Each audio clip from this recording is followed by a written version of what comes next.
Hello dears, welcome back to my channel. വീണ്ടും ചെറിയ സൗണ്ടിനൊക്കെ പ്രശ്നം വന്നുകൊണ്ടാണ് വീഡിയോസൊക്കെ ഒന്ന് ലേറ്റ് ആയത്. പക്ഷേ മാക്സിമം ഞാൻ അപ് ടു ഡേറ്റ് ആയിട്ട് തന്നെ വീഡിയോസൊക്കെ അപ്ലോഡ് ചെയ്യാൻ ശ്രമിക്കാം കേട്ടോ. അപ്പോൾ ഞാൻ CT സ്കാൻ എടുക്കാനുണ്ടായിരുന്നു എന്ന് കഴിഞ്ഞൊരു വീഡിയോ പറഞ്ഞിട്ടുണ്ടായിരുന്നു. അപ്പോൾ അതിന് വേണ്ടി പോകുന്നൊരു വ്ളോഗാട്ടോ ഇത്. ഞാൻ തിരൂര് സൂര്യ ഡയഗ്നോസ്റ്റിക്സ് നിന്നാണ് CT എടുക്കുന്നത്. അപ്പോൾ അതിന് ഞാൻ ഓട്ടോയിലായിട്ടാണ് പോകുന്നത്. ആക്ച്വലി പബ്ലിക് ട്രാൻസ്പോർട്ട് ഉപയോഗിക്കാൻ പാടില്ല എന്നാണ് പറഞ്ഞിട്ടുള്ളത്. പക്ഷേ നമുക്കറിയുന്നൊരു കാക്കയുടെ ഓട്ടോ വിളിച്ചിട്ടാട്ടോ നമ്മൾ പോകുന്നത്. ഞാനും അമ്മയും കൂടിയാണ് പോകുന്നത്. പിന്നെ സൗണ്ടിന് ചെറിയൊരു എന്താ പറയുക ബുദ്ധിമുട്ടുണ്ട്, ഇങ്ങനെ കണ്ടിന്യൂസ് ആയിട്ട് വർത്താനൊക്കെ പറയുമ്പോൾ. പക്ഷേ കുഴപ്പമില്ല, ഞാൻ അഡ്ജസ്റ്റ് ചെയ്ത് ആയിട്ടാണ് വോയിസ് ഓവർ എടുക്കുന്നത്. പിന്നെ തിരൂർ അത്യാവശ്യം തിരക്കുള്ള സമയമായിരുന്നു. പക്ഷേ അന്ന് വെള്ളിയാഴ്ച ആയതുകൊണ്ടാണ് കുറച്ച് തിരക്ക് കുറവായിരുന്നു.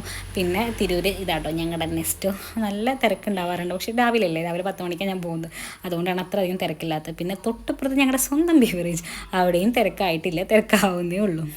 പിന്നെ ഞങ്ങളതേ അവിടെ എത്തി. പക്ഷേ ഈ ദിവസത്തിന് ഒരു പ്രത്യേകത ഉണ്ടായിരുന്നു കേട്ടോ. ഈ പോകുന്ന ദിവസത്തിന് അത് ഞാൻ വഴിയെ പറയാം. പിന്നെ അവിടെ എത്തി ഞാനും അമ്മയും കൂടിയും കയറി എൻ്റെ ഹോസ്പിറ്റൽ ലിസ്റ്റും പേപ്പേഴ്സും അതുപോലെ തന്നെ എൻ്റെ റെക്കോർഡ്സൊക്കെ കാണിച്ചു കൊടുത്തു. ഞാൻ പറഞ്ഞില്ല, ഈ ദിവസത്തിന് പ്രത്യേകത ഉണ്ടെന്ന്. ഭയങ്കര വിഷമമുള്ളൊരു ദിവസമായിരുന്നു എല്ലാവർക്കും. നമ്മൾ ന്യൂസും അതുപോലെ തന്നെ പത്രമൊക്കെ വായിച്ചവർക്ക് അറിയാം. പിന്നെ അതുപോലെ തന്നെ സോഷ്യൽ മീഡിയ ഒക്കെ ഉപയോഗിക്കുന്നവർക്കൊക്കെ അറിയാം, കുവൈത്തിൽ വലിയൊരു അപകടം സംഭവിച്ച് 10-20ഓളം മലയാളികൾ മരിച്ച ഒരു ന്യൂസ് വന്ന ദിവസമായിരുന്നു. ഞാൻ ഹോസ്പിറ്റലിൽ പോയിട്ടുണ്ടായിരുന്നു. അങ്ങനെ അവരുടെ ബോഡി കൊച്ചിയിലെത്തിയൊരു ന്യൂസ് കാണുന്ന സമയത്താട്ടോ എനിക്ക് ഭയങ്കര സങ്കടം തോന്നി. അപ്പോൾ നമ്മുടെയൊക്കെ വീട്ടിൽ നിന്നും ആളുകൾ പുറത്ത് പോയി വർക്ക് ചെയ്യുന്നവരും അതുപോലെ തന്നെ അബ്രോഡിലൊക്കെ ജോലി ചെയ്യുന്നവർ ഒക്കെ ഉണ്ട്. അപ്പോൾ നമുക്ക് ഇങ്ങനത്തെ വാർത്ത കാണുമ്പോഴേ നമ്മളെല്ലാവരും നല്ലത് മാത്രം സംഭവിക്കും ജീവിതത്തിൽ എന്ന് വിശ്വസിച്ച് ജീവിക്കുന്നവരാണല്ലോ. ആരും ഇങ്ങനെ ട്രാജിക്കൊന്നും സംഭവിക്കുമെന്ന് വിചാരിക്കില്ലല്ലോ. അവിടെ എത്തിയൊരു 1 മണിക്കൂർ വെയിറ്റ് ചെയ്യേണ്ടി വന്നു കേട്ടോ. 11:30 സമയം. ഞങ്ങൾ 10:30 ആകുമ്പോഴേ എത്തിയത്. എൻ്റെ ടോക്കൺ വിളിച്ചിട്ടില്ല. എനിക്ക് CT സ്കാൻ എടുക്കാൻ ടോക്കണൊക്കെ തന്നിട്ടുണ്ടായിരുന്നു. പിന്നെ അതിൽ ന്യൂസ് ഇങ്ങനെ സ്ക്രോൾ ചെയ്തുകൊണ്ടേ ഇരിക്കുന്നുണ്ട്.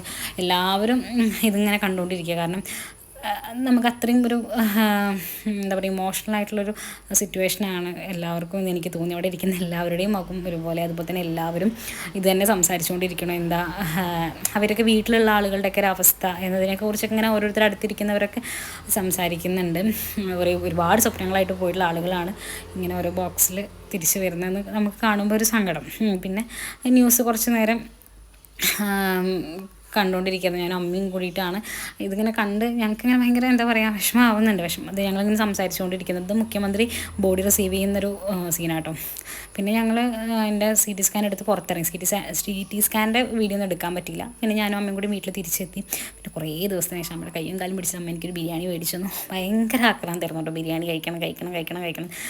തിരൂരിലെ സബ്കയുടെ ബിരിയാണി ഭയങ്കര ടേസ്റ്റാണ്. പിന്നെ ഞാൻ വീട്ടിൽ വന്നു, ഡ്രസ്സൊക്കെ മാറ്റി, മുഖമൊക്കെ കഴുകി, കൈയൊക്കെ ഹാൻഡ് വാഷ് ചെയ്തു.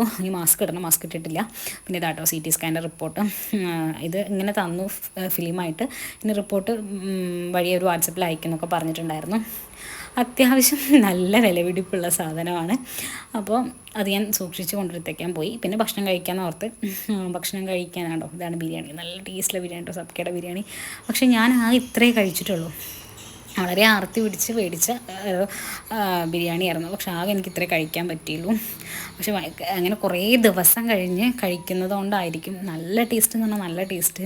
ഞാനിങ്ങനെ ഓരോ ബൈറ്റും നമ്മളിങ്ങനെ ആസ്വദിച്ച് കഴിക്കായിരുന്നു. സത്യം എനിക്ക് ഭയങ്കര സങ്കടമൊക്കെ വന്നു. കാരണം എൻ്റെ എന്താ പറയുക ശ്രദ്ധക്കുറവുകൊണ്ടും അതുപോലെ തന്നെ ഞാൻ ഭയങ്കര കെയർലെസ് ആയതുകൊണ്ടും ഞാൻ അങ്ങനെ എന്താ പറയുക അലസത കാണിച്ചതുകൊണ്ടാണ് ശ്വാസം മുട്ട് ഇത്രയും കൂടിയത്.